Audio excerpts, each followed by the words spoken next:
علماء کا ہم محتاج ہم کو بنایا گیا علماء سے پوچھ کر.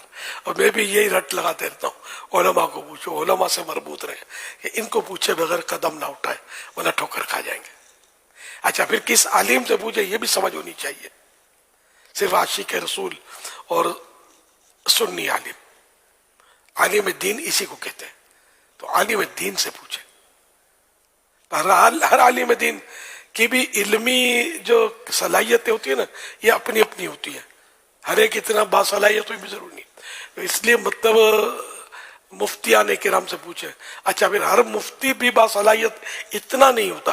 اب جیسے میں بہت پرانا ہوں تو کہتا رہتا ہوں کہ جیسے جس مفتی نے اسٹیج سنبھال لیا، اب وہ جگہ جگہ جلسے جائیں گے، جلسے پہ خطاب فرمائیں گے، تو پھر وہ فقہی مسائل پر ان کی گرفت جو نا یہ ڈھیلی پڑ جاتی ہے. تجربات کی بات ہے. تو صحیح بولتا ہوں، مجھے تجربہ ہے اس کا کہ وہ سوال آپ کچھ کریں گے وہ جواب کچھ دے رہے ہوں گے. بعض اوقات یہ ہوتا رہے گا ان سے. تو جو دارالفتاء میں بیٹھ کر فتویٰ نویسی کرتا ہے نا، اور جب تک کرتا ہے پھر ریٹائر ہو گیا اس کی بات نہیں کرتا، جب تک کرتا ہے. یہ ٹناٹن اس کے مسائل یہ زیادہ جانتا. کوئی ڈاکٹر ہے بھائی ادھر سے ڈگری حاصل، اسی سے ڈگری حاصل کیا، اب یہ لگ گیا تجارت میں، سمجھے، کاروبار میں لگ گیا اور کلینک نہیں چلاتا. تو یہ ہو سکتا ہے نزلے زکام کا تو علاج بتا دے گھر میں. یہ باقاعدہ مریضوں کا علاج اس سے کروانا اپنی جان کو خطرے میں ڈالنا ہے. اس کی پکڑ ہی نہیں رہے گی. جب یہ دیگر کام دھندے میں نوٹ بنانے میں مصروف ہو گیا ہے تو اب یہ یہاں سے اس کی ہٹ جائے گی توجہ، نہیں کر سکتا. ایک دماغ میں کیا کیا سمائے گا.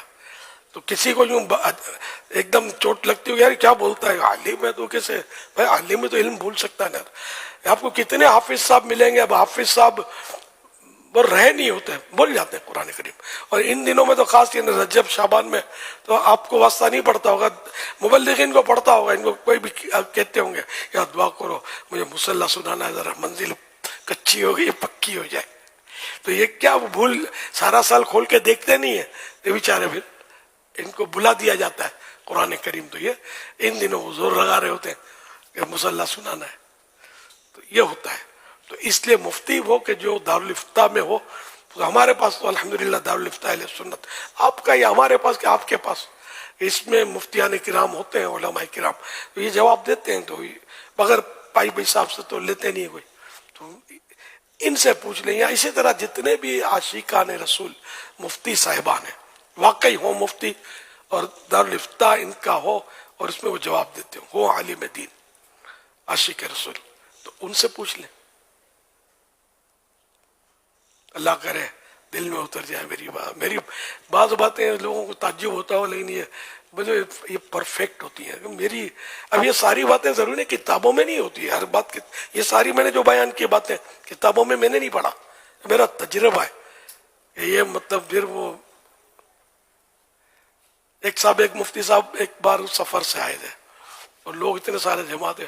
اب وہ گھیر لیا مفتی صاحب کو. شاید یہی دن ہوں گے آج کل کے رمضان یا شعبان کے، اور تو زکوٰۃ کے اور کیا کیا مسائل ان سے پوچھنے لگا. اب جو بھی وہ مفتی صاحب تھے اب تو صاحب مزار ہیں، وہ اللہ غنی کی رحمت فرمائے، وہ اپنی دانست میں ہو سکتا ہے صحیح جواب دیتے ہوں گے، لیکن میرے حساب سے چوکے چھکے لگ رہے تھے. اب میں تو نہ عالم نہ مفتی، اب میں بول نہیں سکتا نا، لیکن میں سمجھ رہا تھا. تو میں نے کہا بھائی دیکھو تھوڑا بہت تو میرا قد تھا ان دنوں، لوگ 4 آدمی جانتے تھے مجھے. پھر یہ داڑھی اور تھوڑا روب امام اظہر پہ، دیکھو آپ حضرت سے کوئی سوال نہیں کرے گا، حضرت تھکے ہوئے ہیں. تو میں نے سوال جواب سلسلہ یوں اپنی ٹیکنیک سے کاٹ دیا. اب میں اگر حضرت کی غلطیاں نکالنے بیٹھوں تو پھر مریدین اور جو معتقدین میرے خلاف ہو جائے نا، مسئلہ کھڑا ہو سکتا ہے. تو یہ خیر ایک تجربہ میں نے بتایا. میں اوروں کے بھی مجھے تھوڑے بہت تجربے ہیں، نام جن کا ہوتا ہے 4 آدمی جن کو مانتے ہوتے ہیں، لیکن فقہی مسائل جو یہ بس جس کو قدرت کی نوازش ہو نا، خصوصی نوازش، وہ اس گتھی کو سلجھائے گا. باقی بہت مشکل ہے کہ ہر ایک اس کو سلجھا پائے. بہت مشکل، یہ سب سے مشکل فیلڈ ہے یہ. اور یہ علم فقہ یہ سب علوم سے افضل علم ہے. صلو علی الحبیب صلی اللہ علیہ محمد.